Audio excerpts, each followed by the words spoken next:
parler aujourd'hui d'une recherche extrêmement originale menée par un homme qui s'appelle Thomas Lecuy. Et on va peut-être commencer par présenter cet homme.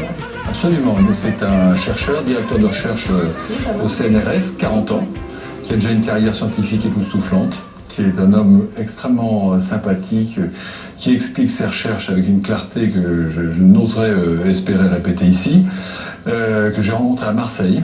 Il a reçu 240 000 € en 2007 de la FRM pour mener cette recherche qui est assez fondamentale. C'est pas de la recherche clinique, c'est vraiment de la recherche fondamentale.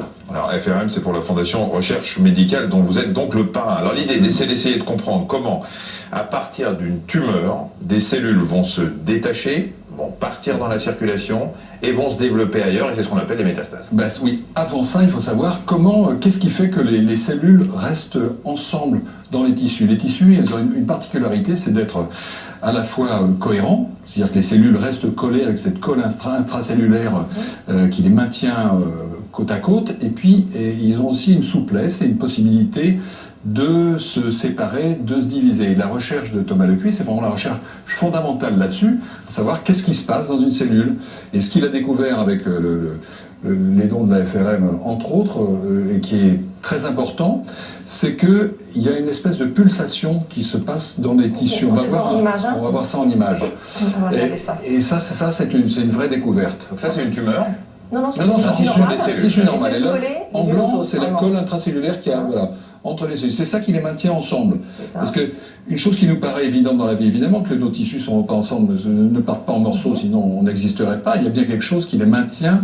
Voilà, on sait des choses sur comment les cellules s'accrochent. C'est du domaine de la physique, c'est du domaine de la chimie. Et puis bon, bah là, voilà. Et on va regarder la deuxième vidéo. Donc. La vidéo, là, c'est le truc qu'il a découvert, c'est cette espèce de pulsation.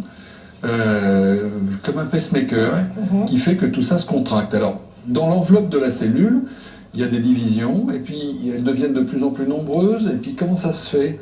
C'est ça qu'ils essayent de comprendre et qui est utile dans le cancer. Comment ça se fait que dans la phase de prolifération, il y a des divisions anarchiques qui se produisent, et puis à un moment, il y a tellement de tension. Probablement c'est ça, ils sont très prudents là-dessus, il y a probablement tellement de tension que là, il y a une qui casse, et puis là, ça part ailleurs. Et là, comment ça se fait qu'à ce moment-là, la colle intracellulaire ne le garde pas à côté? Non, ça se va ailleurs. Et probablement, il explique que c'est cette tension intracellulaire qui fait que les cellules vont métastaser ou pas.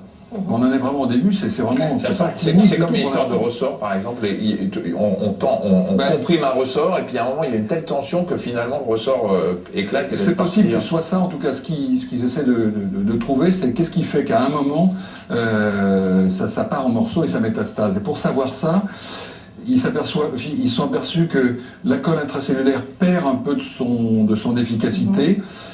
En même temps, la tension change, c'est vraiment des débuts de la recherche, et c'est amusant parce que par rapport à la recherche clinique, voilà, on observe l'effet de molécules sur ceci, sur cela, mais ça c'est bien avant. C'est vraiment de la physique, c'est de la mécanique des fluides, puisqu'à l'intérieur du tissu, les cellules bougent les unes à côté des autres, c'est de la viscosité, c'est ce qu'on étudie quand on voit l'écoulement des grains de sable, c'est vraiment du truc fondamental. Et, voilà. Vous dites c'est la recherche effectivement très fondamentale, est-ce que du coup ça pourrait ouvrir la voie également à d'autres types de recherches en dehors de cette chirurgie, de cette recherche cancéreuse? Absolument, principalement c'est sur le cancer.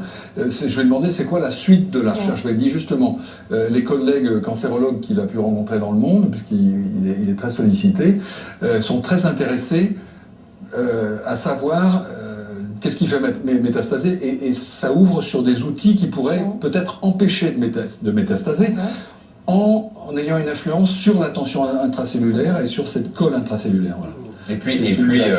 Et puis, si on comprend bien cette histoire de colle, on peut imaginer qu'on peut reconstruire, refabriquer du tissu. Absolument. Parce que si vous arrivez à coller, parce qu'on a... Tant qu'on ne sait pas ça, tant qu'on ne sait pas exactement comment ça marche, le tissu artificiel, on le fait empiriquement, on le fait en laboratoire, parce que ça existe déjà, la multiplication des cellules de peau, etc. Mais pour vraiment construire le tissu à la demande, principalement, il faut savoir ça. Et on fera des banques d'organes, peut-être, grâce à cette découverte. Ou des banques, des petites fabriques, des petites usines biochimiques qui fabriqueront du tissu.